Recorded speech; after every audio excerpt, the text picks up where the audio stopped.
इधर महोबा में कोटेदार पर गंभीर आरोप लग रहे हैं। राशन के बदले नकदी देने का आरोप लग रहा है। गरीब उपभोक्ताओं को राशन न देकर नकदी दी जा रही है। आरोप है कि सस्ते अनाज को महंगे दाम पर बेचा जा रहा है।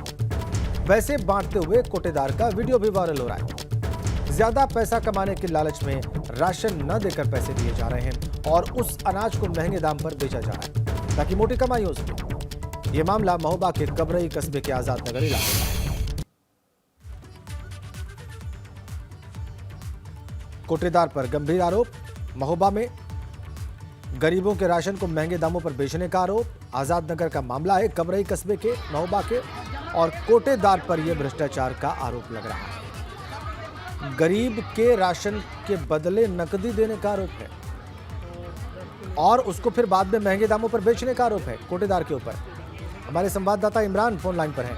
इमरान, ये कब का मामला, ये वीडियो कब का है और इस मामले में कोटेदार क्या कह रहा है? दरअसल ये पूरा मामला जो है बीते रोज का ही बताया जा रहा है। जिस तरीके से जो सस्ता राशन है गरीबों तक पहुंचना चाहिए, सरकार की महत्वाकांक्षी योजना है, उस महत्वाकांक्षी योजना में कोटेदार का भ्रष्टाचार साफ साफ वीडियो में दिखाई दे रहा है। जिसमें खुलेआम जो अनाज है उसके बदले पैसे दिए जा रहे हैं। तो कहीं ना कहीं जो सरकार की मंशा है उसके अनुरूप काम नहीं हो पा रहा है और काला बाजारी का जो सिस्टम है, भ्रष्टाचारी का सिस्टम है, वो खुलकर सामने आ चुका है। इस मामले में कोटेदार ने अभी तक कोई बयान जारी नहीं किया है और किसी प्रकार के जो अधिकारी हैं कोई कार्रवाई नहीं किए हैं। रविवार होने के चलते कोई भी अधिकारी इस मामले में कुछ भी बोलने से बच रहा है। कहीं ना कहीं अभी लोग इस मामले की जांच की बात मेरे मुझसे भी फोन में बात हुई है, तो जो अधिकारी है जिला पूर्ति विभाग को उनका कहना है जिस पर हम जांच करेंगे। जी, बहुत धन्यवाद आपका इमरान। अधिकारी इसकी जांच करने की बात कर रहे हैं और ये वीडियो कल का ही बताया जा रहा है।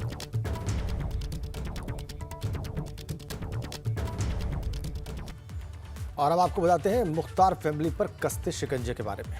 मुख्तार के ससुर जमशेद रजा को ईडी का समन गया है। बेटे और साले की गिरफ्तारी के बाद ससुर को अब समन दिया गया है। ईडी ने जमशेद रजा को पूछताछ के लिए बुलाया है। जमशेद रजा का बयान है कि इसी महीने उनका बयान दर्ज होगा। जमशेद रजा का बयान दर्ज होगा। जमशेद रजा की कंपनी आगाज कंस्ट्रक्शन पर शिकंजा कसा जा रहा है। ईडी ने कुछ और लोगों को पूछताछ के लिए बुलाया है। जमशेद रजा के पार्टनर शादाब को भी ईडी ने समन दिया है। कसता हुआ ईडी का शिकंजा मुख्तार परिवार पर।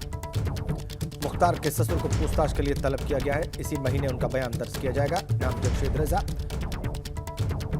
ईडी ने इन्फोर्समेंट डायरेक्टरेट ने जमशेद रजा को पूछताछ के लिए बुलाया है। आगाज कंस्ट्रक्शन कंपनी पर शिकंजा कसा जा रहा है।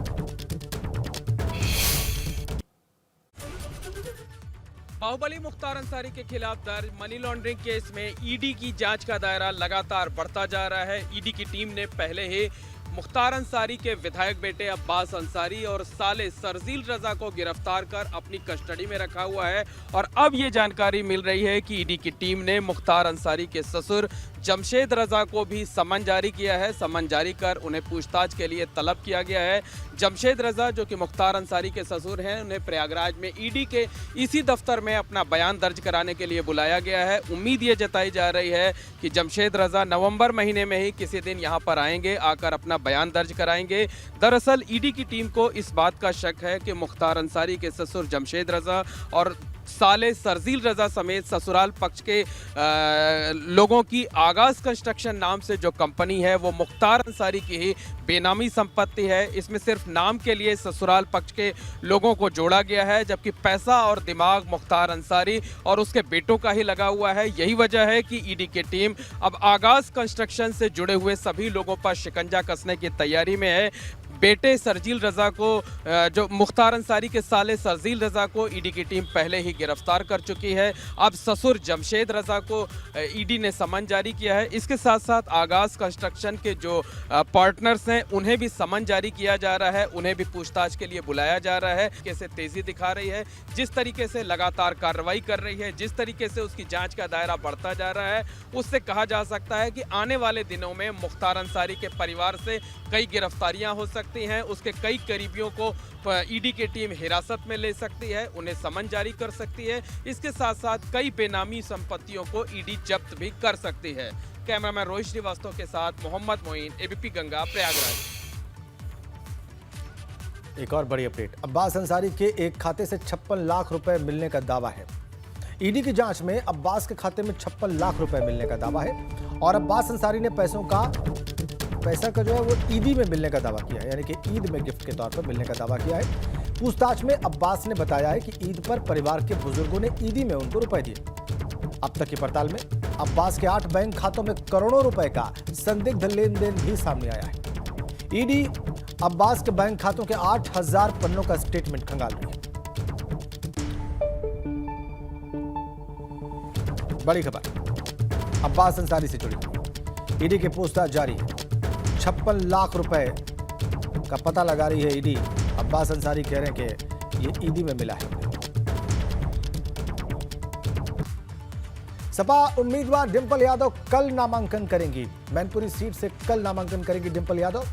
सैफई में अखिलेश यादव ने अहम बैठक की है और मैनपुरी के लोगों के साथ अखिलेश यादव ने यह बैठक की है। सैफई में ही है कल डिंपल यादव मैनपुरी लोकसभा उपचुनाव के लिए नामांकन करेंगी। ये बड़ी खबर, ये बड़ी अपडेट, ये बड़ी पॉलिटिकल अपडेट। डिंपल यादव का नाम तय कर दिया, समाजवादी पार्टी ने घोषित कर दिया। आज सैफई में लोगों से मुलाकात की है अखिलेश यादव ने और कल डिंपल यादव नामांकन करेंगे। मैनपुरी कलेक्ट्रेट में नामांकन दाखिल करेंगे डिंपल यादव। मुलायम सिंह यादव के निधन की वजह से मैनपुरी लोकसभा सीट खाली हुई है, इसीलिए वहां पर उपचुनाव हो रहे हैं। 5 दिसंबर को वोट पड़ेंगे। 17 नवंबर तक नामांकन किए जा सकते हैं, लेकिन डिंपल यादव कल ही यानी कि 14 नवंबर को ही नामांकन करेंगी। चुनाव को लेकर के मैनपुरी से जो पार्टी के जिम्मेदार लोग थे, कार्यकर्ता थे, उनको यहाँ बुलाया गया था कोठी पर। अखिलेश यादव ने लोगों से बातचीत की थी। हम उनसे सर अखिलेश जी से आप लोगों की वार्तालाप हुई, मैनपुरी के लेके किस तरह की मीटिंग थी? चुनाव की मीटिंग थी, चुनाव लड़ रहे हैं और क्या बात थी और कोई बात नहीं। कुछ खास बात, डिंपल जी कब नामांकन करेंगी? नामांकन की कोई जानकारी? डिंपल जी नामांकन हमको जानकारी नहीं है। अच्छा, और कितने लोग, कहाँ लोग पहुँचे थे, क्या क्या बात हुई है कुछ? हमें नहीं जानकारी कुछ।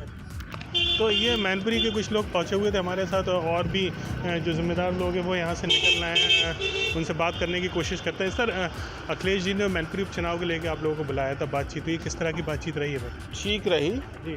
क्या क्या तैयारी नामांकन को लेकर? डिंपल जी कब नामांकन करेंगे? अभी अभी तय नहीं हुआ है, पार्टी जब तय करेगी तो आपको सूचना दे दी जाएगी। तो ये जो मीटिंग थी वो ख़त्म हो चुकी, लगभग 1 घंटे तक यहाँ मीटिंग चली है और जो मैनपुरी के जो लोग थे उनको बुलाया गया था। मीटिंग ख़त्म हो चुकी है और धीरे धीरे करके कोठी से लोग निकल रहे हैं। जो मैनपुरी का चुनाव है, जो एक प्रतिष्ठा का चुनाव समाजवादी पार्टी के लिए लगा हुआ है, वो यहाँ पर ये जो MLC जा रहे हैं, फिरोज़ाबाद के MLC हैं असीम यादव, वो निकल रहे हैं। तो फिरोज़ाबाद, मैनपुरी और जो आसपास के जो इलाके जनपद थे वहाँ के लोगों को बुलाया गया था, मीटिंग करी गई, मीटिंग ख़त्म हो चुकी है। उसके बाद अखिलेश यादव जो जानकारी मिल रही, कल डिंपल यादव मैनपुरी में नामांकन करने जाएंगी। मोहम्मद तारिक, ABP गंगा, इटावा। इधर बरेली में भाजपा का मुस्लिम पसमानदा समाज महासम्मेलन है। आज प्रधानमंत्री मोदी को धन्यवाद करने के लिए इस सम्मेलन का आयोजन किया गया है। हजारों की संख्या में पसमानदा समाज के लोग इसमें शामिल हैं। ये बड़ी अपडेट बरेली से, तस्वीरें आप देखिए। पसमानदा रैली बरेली में, महासम्मेलन, और इस सम्मेलन के जरिए प्रधानमंत्री मोदी का धन्यवाद करेगा भाजपा का ये अल्पसंख्यक मोर्चा। पसमानदा सम्मेलन कुछ ही दिनों में ये फिर से एक बार हो रहा है। रामपुर में हुआ, अब बरेली में हो रहा है। इससे पहले लखनऊ में 2 बार हो चुका है अक्टूबर के महीने में। आज की तारीख में एक और पसमानदा महासम्मेलन बरेली में। भारतीय जनता पार्टी का आधा दर्जन मंत्री तकरीबन इसमें शामिल हो गए और बड़ी संख्या यहाँ पर पसमानदा मुसलमानों की पहुंच चुकी है और एक धन्यवाद प्रस्ताव प्रधानमंत्री मोदी को पास करके यहाँ से भेजा जाएगा। मूल विचार भी उन्हीं का था कि भारतीय जनता पार्टी को पहुंचना चाहिए पसमानदा मुसलमानों तक, और उसके बाद ये एक के बाद एक सम्मेलन उत्तर प्रदेश में पसमानदा मुसलमानों को लक्ष्य करते हैं।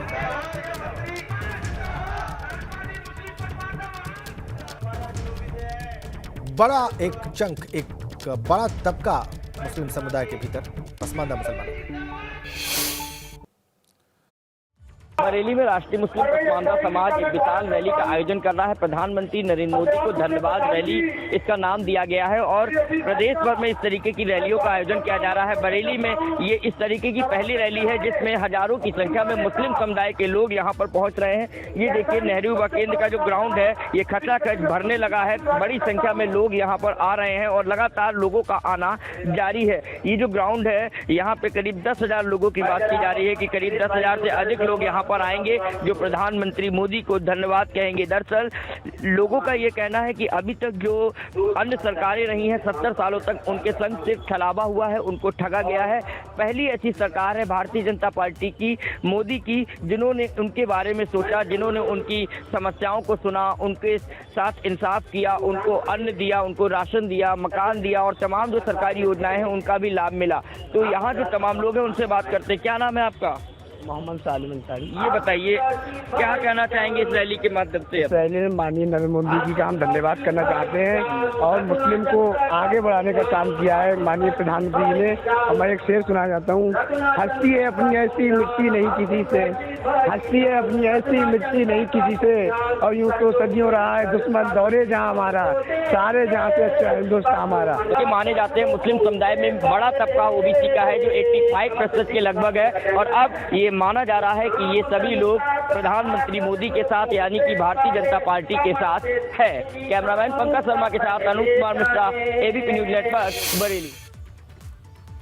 और राष्ट्रीय मुस्लिम पसमानदा महाज के राष्ट्रीय अध्यक्ष आतिफ रशीद ने भाजपा की जमकर तारीफ की।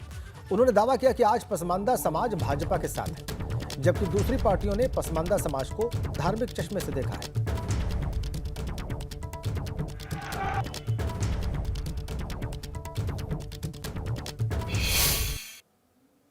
राष्ट्रीय मुस्लिम पसमानदा समाज के राष्ट्रीय अध्यक्ष आतिफ रशीद जी हमारे साथ हैं, उनसे बात करते हैं।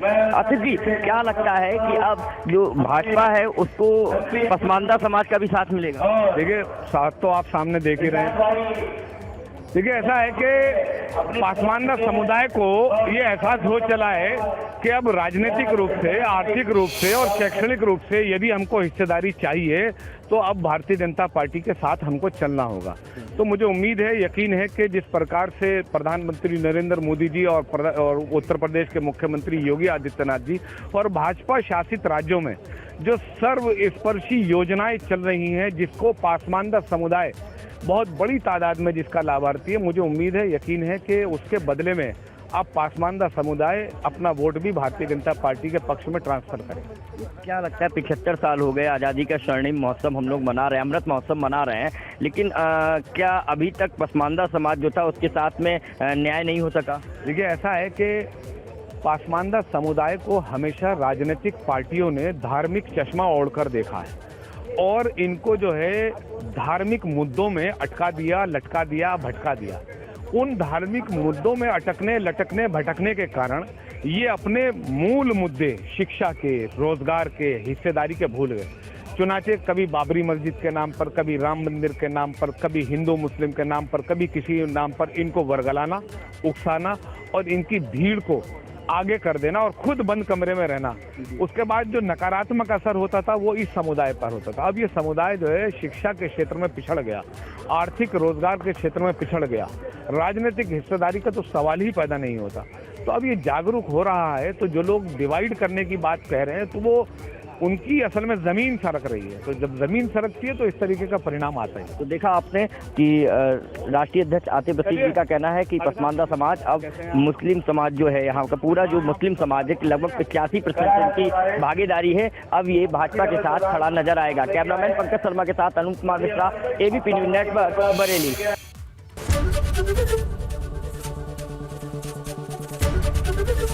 एबीपी गंगा, खबर आपकी, जुबान आपकी।